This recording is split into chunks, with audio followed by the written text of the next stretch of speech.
Right.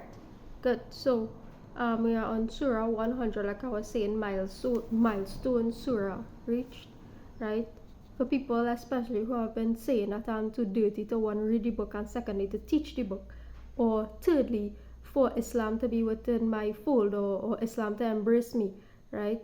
So, or for me to be teaching lessons from the book or whatever, anybody could teach, right? Anybody could be a teacher, because once you are here on earth, you are a student of life, and once you are a student of life, you could be a teacher of life, right?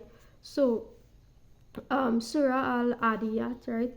And it is entitled The Racers, right? The Racers, right? Now, it is to be known that Allah doesn't want you to race. When the book says to race towards that which is right, right? It don't mean race against each other, right? You race against different versions of yourself, right? You used to be excessive in certain things in the past, right? You used to be angry a lot, right? You used to be drinking a lot that you can control yourself, having sex to the point that you can control yourself or your own sexual urges, right? You watch a lot of pornography in the past, you smoke a lot in the past, right? Racing against yourself, racing against different versions of yourself, right? That's what this race is about. It is not about competing with anybody else, right?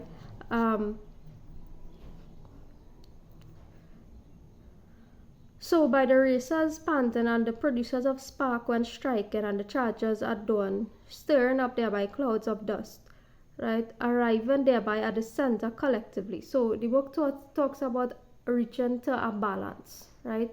Reaching to a balance, arriving to the center collectively, right? And it's trying to bring the collective, right? The collective, meaning people in the world, different people in the world who need to hear this message, trying to bring the collective to a form of balance in terms of their belief structure, right?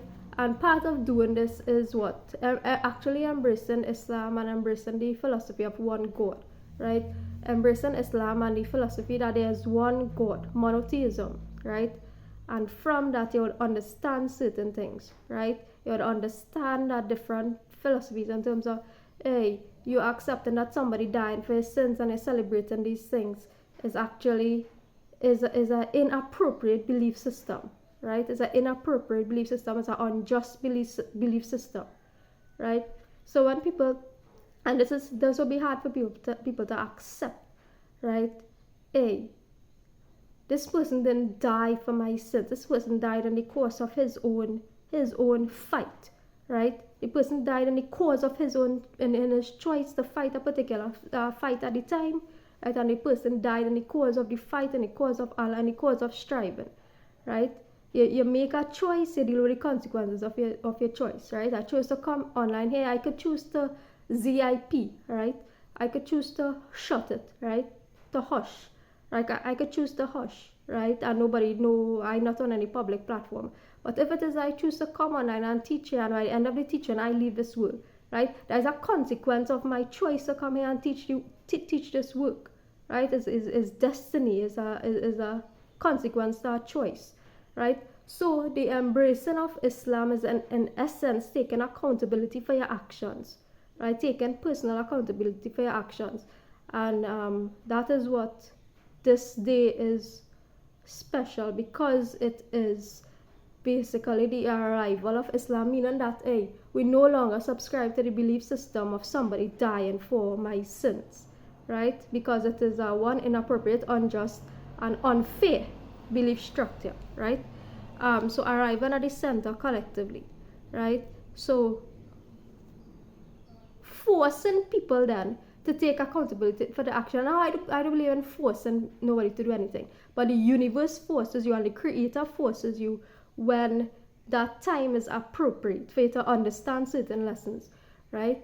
So you know that, hey, if I do XYZ, a particular outcome, right, would happen, whether it's health-wise, whether it's morally, spiritually. You know, if you do this or too much of this, the consequence could be that, but you persist in doing it because you believe that somebody else will carry your sins, right? So it is making you to look at yourself in the mirror and see what a horrible person you are in holding that belief structure, and what an unfair person you are in holding that belief structure, right?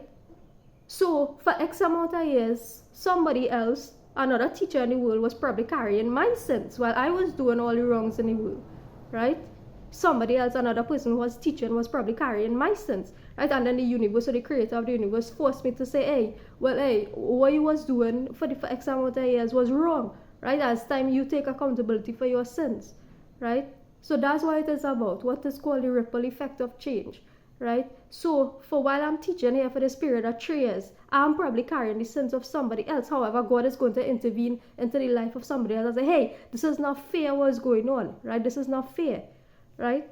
So mankind to his Lord is often ungrateful. Be grateful for that which you have. Indeed, he is to that a witness, right? Meaning through his speech and action, you are to yourself a witness, right? And Allah will make you a judge against yourself, right? That is what judgment is. Judgment is not anybody judging you, right? Nobody is judging you and nobody cares, right? You will be a judge on the day of judgment, on the day of your judgment, right? You will be a judge against your own self, right? You will be a judge against your own self. Allah will make you judge against your own self or witness your own self, right? And mankind is in love of wealth intense, right? But he does not know when the contents of his grave are scattered, right? And that which within your heart is obtained, right? Indeed, Allah is with you. That day, on your day of judgment, Allah alone will be with you. And that day, Allah is fully aware, right? So we're moving on to 101. Inshallah, God's willing, tomorrow.